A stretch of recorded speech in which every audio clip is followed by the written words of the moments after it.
امی کے ساتھ پارٹ 3۔ میری امی کہنے لگی، ہاں ہاں ہیری ٹھیک ہے، اپنے دوستوں کو بلا لیا کرو، سارا دن تم گھر پہ اکیلے پڑے رہتے ہو، اس طرح تو تم بور ہو جاؤ گے۔ پھر میں نے اپنے اسی دوست کو فون کیا، میں نے کہا یار سنا، ثنا سے بات کی تھی؟ وہ کہنے لگا کس بارے میں؟ میں نے کہا یار وہ میں نے بتایا تھا نا کہ میں شدید سنگل ہوں، تو ثنا کے ساتھ مزے لے لے گا، لیکن میرے بارے میں بھی تو کچھ کرنا۔ پھر وہ کہنے لگا ہاں یار میں نے اس سے بات کی تو نہیں تھی، لیکن جب میں آؤں گا تو فیس ٹو فیس تم بھی کر لینا، اور میں بھی اس کو بول دوں گا، وہ ضرور تمہاری کہیں نہ کہیں سیٹنگ کروا ہی دے گی، کیونکہ اس کی بہت ساری دوستیں ہیں۔ میں نے کہا اچھا ٹھیک ہے، کب تک آ رہے ہو پھر؟ وہ کہنے لگا ثنا بول رہی تھی کہ دوپہر 2 بجے گھر سے نکلے گی، اور میں اسے بائک پہ پک کر کے سیدھا تمہارے گھر لے آؤں گا۔ پھر میں نے کال بند کر دی۔ میں نے اپنی امی کو آواز دی، میں نے کہا امی میری بات سنیں۔ میں نے کہا امی میں نے آپ کو بتایا ہے نا کہ میرے کچھ دوست آ رہے ہیں، تو کچھ اچھا کھانے کو بنا لو۔ پھر میری امی کہنے لگی جاؤ بازار سے سامان لے آؤ، میں بریانی بنا لیتی ہوں۔ پھر میری امی نے مجھے کچھ پیسے دیے اور میں بازار چلا گیا، امی کا بتایا ہوا سارا سامان لے آیا، اور یہ بھی سوچ رہا تھا کہ میرا دوست ثنا کی کیسے لے گا، اور میں یہ بھی سوچ رہا تھا کہ موبائل اپنے کمرے میں کہاں چھپاؤں جہاں ان دونوں کو نظر نہ آئے۔ میں گھر آیا، سارا سامان اپنی امی کو دیا، میری امی کچن میں چلی گئی، میں اپنے کمرے میں آیا، اچھی سی پینٹ اور ٹی شرٹ نکال کے پہن لی۔ تب تک دوپہر کے 2 بھی بج چکے تھے۔ میں نے اپنا موبائل نکالا ہی تھا کہ میرے دوست کا فون آیا۔ میں نے کال ریسیو کی، اس نے کہا کہ میں باہر گیٹ کے پاس کھڑا ہوں۔ میں نے جا کے دروازہ کھولا، میرا دوست اور ثنا دونوں کھڑے ہوئے تھے۔ جب میں نے ثنا کو دیکھا تو میں دیکھتا ہی رہ گیا، کیونکہ ثنا تو بہت خوبصورت ہو گئی تھی، ثنا کے غبارے بڑے بڑے نظر آ رہے تھے۔ پھر میں ان دونوں کو اپنے کمرے میں لے کے جا ہی رہا تھا تو میری امی کہنے لگی، ہیری ان کو ٹی وی لاؤنج میں بٹھاؤ، ہم باتیں بھی کر لیں گے۔ میں یہ سن کر تو پریشان ہی ہو گیا۔ میرا دوست مجھے دیکھنے لگا، اگر ہم ٹی وی لاؤنج میں بیٹھ جاتے ہیں تو میرا دوست جو کام کرنے آیا تھا وہ اس کا کام نہیں ہو پاتا۔ تو میں نے امی کو کہا، میں نے کہا امی آپ کچن میں کام کر رہی ہیں، ہمیں ڈسٹربنگ ہوگی، ہم کمرے میں بیٹھتے ہیں۔ ہم جا کے کمرے میں پہنچے ہی تھے تو مجھے یاد آیا میں نے اپنا موبائل تو چھپا کے رکھا ہی نہیں۔ اب میں پریشان ہو گیا، جو منصوبہ میں نے بنایا ہوا تھا وہ کہیں فیل نہ ہو جائے۔ اب وہ دونوں کمرے میں آ چکے تھے اور ان کے سامنے تو میں موبائل چھپا نہیں سکتا تھا۔ پھر میرے دماغ میں ایک ترکیب آئی، میں نے کہا یار ابھی ہم ٹی وی لاؤنج میں جا کے بیٹھتے ہیں، کیونکہ امی کھانا بنا رہی ہے، ہم کھانا کھا کے پھر واپس کمرے میں آ جائیں گے۔ میرا دوست کہنے لگا ارے یار ہیری مجھ سے کنٹرول نہیں ہو رہا، میرا تو گاجر سونے کا نام ہی نہیں لے رہا، جب سے ثنا میرے ساتھ بیٹھی ہے۔ تو ایک کام کر، تو باتھ روم میں چلا جا اور 10 منٹ نہیں آنا، میں جب تک یہ کام کر لوں۔ میں نے کہا یار جلدی کس بات کی ہے؟ ثنا بھی ہم دونوں کی باتیں سن کے نظریں نیچے کر کے ہلکا ہلکا مسکرا رہی تھی۔ شاید ثنا کو بھی پتا تھا کہ وہ یہاں کس کام کے لیے آئی تھی، لیکن میں نے کہا یار کچھ نہیں ہوتا، یہ تمہاری ہے، اب یہ یہاں سے کوئی بھاگ تھوڑی جائے گی، جتنا دل کرے اس کی لے لینا، پہلے ہم کھانا تو کھا لیں۔ میں نے اپنے دوست کو ہاتھ سے پکڑا اور باہر لے آیا، آ کے ہم ٹی وی لاؤنج میں بیٹھ گئے۔ میری امی کہنے لگی ہیری کیا ہوا؟ ابھی تو تم کہہ رہے تھے کہ ڈسٹربنگ ہوگی اور تم باہر آ گئے۔ پھر میں نے اپنی امی کو جھوٹ بولا، میں نے کہا امی وہ کمرے میں تھوڑی صفائی نہیں ہے، آپ جب تک ان لوگوں سے باتیں کریں میں تھوڑا کمرہ صاف کر کے آ رہا ہوں۔ پھر میری امی کہنے لگی ٹھیک ہے۔ میں ان دونوں کو وہاں بٹھا کے کمرے میں آ کے اب کوئی ایسی جگہ ڈھونڈ رہا تھا جہاں پہ موبائل رکھوں اور ان دونوں کو نظر بھی نہ آئے۔ کافی دیر دیکھنے کے بعد بالآخر مجھے ایک جگہ مل بھی گئی جہاں سے ویو بھی اچھا آ رہا تھا اور موبائل نظر بھی نہیں آ رہا تھا۔ میں نے اپنا موبائل وہاں پہ سیٹ کر کے واش روم میں چلا گیا، ہاتھ منہ دھوئے اور پھر ان کو جوائن کر لیا۔ تب تک میری امی کھانا بھی بنا چکی تھی۔ مجھے کہنے لگی، ہیری تمہارا ہی انتظار ہو رہا تھا، آؤ بیٹھو میں کھانا لگاتی ہوں۔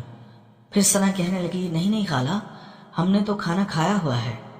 میں نے کہا، ثنا ایسے کیسے؟ میری امی تم لوگوں کے لیے کب سے کچن میں کام کر رہی ہے، اس کی محنت ضائع نہ کرو، کھانا کھا لو۔ پھر میرا دوست کہنے لگا، ہاں یار مجھے تو بھوک لگ رہی ہے۔ پھر میری امی کھانا لے آئی اور ہم سب نے مل کے کھانا کھایا۔ آہستہ آہستہ میرے دوست کو ثنا کہہ رہی تھی، جلدی کرو میں نے گھر بھی واپس جانا ہے، 3 تو بج گئے ہیں، اگر میں 4 بجے سے پہلے گھر نہیں پہنچی تو میری امی 100 سوال کرے گی۔ پھر میرا دوست مجھے آنکھوں سے اشارے کرنے لگا۔ پھر میں نے اپنے دوست کو کہا، ہاں یار چلو اب روم میں بیٹھتے ہیں۔ پھر میری امی نے کھانے کے برتن سمیٹے اور ہم لوگ روم میں آ گئے۔ روم میں آتے ہی میں نے کمرے کا دروازہ لاک کر دیا اور پھر میں بیٹھنے ہی لگا تو میرا دوست کہنے لگا، ہیری بیٹھ کہاں رہا ہے یار، 4-10 منٹ کا تو کام ہے۔ میں نے کہا، اچھا میں جا رہا ہوں۔ پھر میں واش روم میں آیا اور دروازہ بند کر کے ایسے ہی کھڑا ہو گیا۔ پھر میں دروازے میں کوئی سراغ ڈھونڈنے لگا تاکہ میں ان دونوں کو دیکھ سکوں۔ کافی دیر ڈھونڈتا رہا لیکن مجھے کوئی سراغ نہیں ملا۔ پھر میں نے کان لگا کے ان کی آواز سننے کی کوشش کی۔ ان کی آوازیں بھی کوئی خاص نہیں آ رہی تھی کیونکہ ان کو پتا تو تھا کہ واش روم میں کھڑا ہوں۔ بس ثنا کی کبھی کبھی آواز آتی تھی۔ مجھے پتا چل گیا تھا کہ ثنا کے ساتھ کیا ہو رہا تھا۔ ثنا اس کو کہہ رہی تھی کہ آرام سے، آہستہ۔ یہ آواز سن کر میرا گاجر بھی جاگ گیا تھا اور میں نے اسے اپنے ہاتھوں میں لیا ہوا تھا۔ وہ کافی دیر اسی طرح لگے رہے۔ 15 منٹ گزرے تو میں نے دروازہ کھول کے باہر جانے لگا۔ میں نے دیکھا میرا دروازہ باہر سے بھی لاک تھا۔ پھر میں نے ہلکا سا دروازہ بجایا۔ پھر میرا دوست کہنے لگا، رک جا یار بس 2 منٹ۔ پھر ان دونوں کی عجیب سی آواز مجھے آئی۔ میں سمجھ گیا کہ یہ دونوں آؤٹ ہو چکے ہیں اور پھر 3 منٹ بعد میرے دوست نے دروازہ کھولا۔ ثنا سیدھا واش روم میں چلی گئی۔ میں نے دیکھا میرا دوست پسینے سے بھیگا ہوا تھا۔ میں نے کہا، کیا ہوا یار، اتنا تجھے پسینہ کیوں آ رہا ہے؟ وہ کہنے لگا، یار بہت طاقت سے وہ کام کیا ہے نا اور بہت زور لگایا ہے میں نے۔ اور پھر میں نے اسے چھیڑتے ہوئے کہا، میں نے کہا مجھے پتا ہے، میں اندر سے سن رہا تھا اور پھر میرا دل کر رہا تھا کہ یہ دونوں جلد از جلد یہاں سے چلے جائیں اور میں وہ ویڈیو اٹھا کے دیکھ سکوں میرا دوست ثنا کے ساتھ کیسے کر رہا تھا۔ پھر ثنا بھی فریش ہو کے آئی اور بیٹھ گئی۔ پھر میرا دوست کہنے لگا، چلیں۔ پھر میں نے کمرے کے دروازے کا لاک کھولا اور وہ دونوں باہر آئے۔ باہر میری امی تھی۔ وہ کہنے لگی، بس میں نے گھر کے کام کر لیے ہیں، میں بھی تم لوگوں کو جوائن کرتی ہوں۔ پھر میں نے کہا، امی نہیں، یہ لوگ تو جا رہے ہیں، اصل میں ثنا کو جلدی ہے۔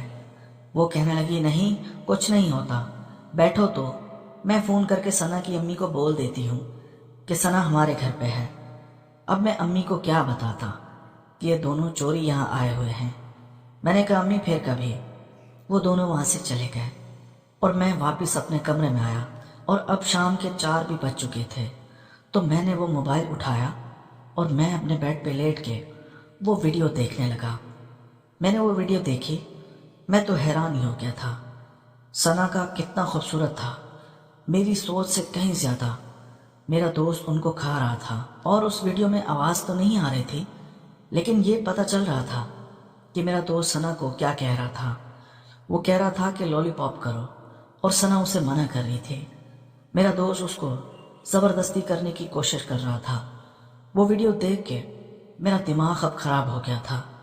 میں نے اب دل میں سوچ لیا تھا کہ میں بھی ثنا کے ساتھ کر کے رہوں گا۔ میرا دماغ تو کچھ اور سوچنے کا نام ہی نہیں لے رہا تھا۔ بار بار میرے دماغ میں ثنا کا وہ سین آ رہا تھا، جس انداز سے وہ یہ کام کر رہی تھی۔ میں نے دل میں ٹھان لیا تھا کہ میں ثنا کے ساتھ ضرور یہ کام کر کے رہوں گا، چاہے مجھے اس کی جتنی بھی بھاری قیمت کیوں نہ چکانی پڑے۔ کافی دیر سوچنے کے بعد شام کے 6 بجے تک میں ایسے ہی پڑا رہا۔ میرے دماغ میں وہی چلتا رہا کہ میرا دوست کتنا خوش نصیب ہے جس نے ثنا جیسی لڑکی کی لے لی تھی۔ اور پھر میرے دماغ میں ایک ترکیب آئی۔ میں نے یہ سوچا کہ میں یہ ویڈیو ثنا کو بھیج کے اس کو ڈراتا ہوں، اس کو کہتا ہوں کہ مجھے بھی خوش کرو۔ لیکن میں ڈر بھی رہا تھا کہ ثنا کہیں میرے دوست کو نہ بتا دے۔ یہی کشمکش میرے ذہن میں چلتی رہی، اور پھر میں نے ٹھان لیا۔ میں نے کہا بعد کی بات بعد میں دیکھی جائے گی۔ میں نے اپنے دوست کو فون ملایا۔ میں نے کہا یار وہ ثنا کا نمبر تو مجھے بھیج دو۔ وہ مجھ سے پوچھنے لگا کیا ہوا، خیریت ہے؟ میں نے کہا ہاں یار، وہ تو تم نے اس سے بات ہی نہیں کی، اور میں بھی بھول گیا تھا، مجھے ابھی یاد آیا ہے، میں اس سے یہی بات کرنے والا ہوں کہ میری بھی کوئی فرینڈ شپ کروا دینا۔ اس نے کہا ہاں یار میں بھول گیا تھا، چلو میں تمہیں اس کا نمبر واٹس اپ کرتا ہوں۔ اب ثنا کا نمبر میرے پاس آ چکا تھا۔ اب میں یہ سوچ رہا تھا کہ ویڈیو ثنا کو بھیجوں یا نہ بھیجوں، لیکن میرا دماغ بالکل کام نہیں کر رہا تھا۔ میں نے پھر وہ ویڈیو ثنا کو واٹس ایپ پہ بھیج دی۔ ثنا کا نیٹ شاید بند تھا کیونکہ مجھے ڈبل ٹک شو نہیں ہو رہا تھا، اور پھر میں انتظار کرنے لگا کہ ثنا کا کیا ری ایکشن آتا ہے۔ اسی طرح رات کے 8 بھی بج چکے تھے، اور میں بار بار اپنے موبائل میں دیکھ رہا تھا کہ ثنا نے وہ ویڈیو دیکھ لی یا نہیں۔ 8 بجے اس نے وہ ویڈیو سین کر لی تھی، لیکن مجھے کوئی رپلائی نہیں کیا تھا۔ میرا دل تیزی سے دھڑک رہا تھا اور میں ڈر بھی رہا تھا، پتہ نہیں ثنا نے وہ ویڈیو دیکھی ہے یا اس کے گھر والوں میں سے کسی اور نے نہ دیکھ لی ہو، وہ میرے دوست کو نہ بتا رہی ہو۔ اس طرح میرے ذہن میں چلتا رہا، اور پھر 15 منٹ بعد 1 منٹ 30 سیکنڈ کی وائس آئی۔ میں نے ڈرتے ڈرتے اس وائس پہ کلک کیا اور موبائل اپنے کان کے ساتھ لگایا۔ دوستو، اس کہانی کی اگلی قسط دیکھنے کے لیے اس چینل کو سبسکرائب کر لیجئے اور بیل کے آئیکن کو کلک کر لیجئے تاکہ نئی آنے والی قسط آپ کو جلد از جلد مل سکے۔ شکریہ۔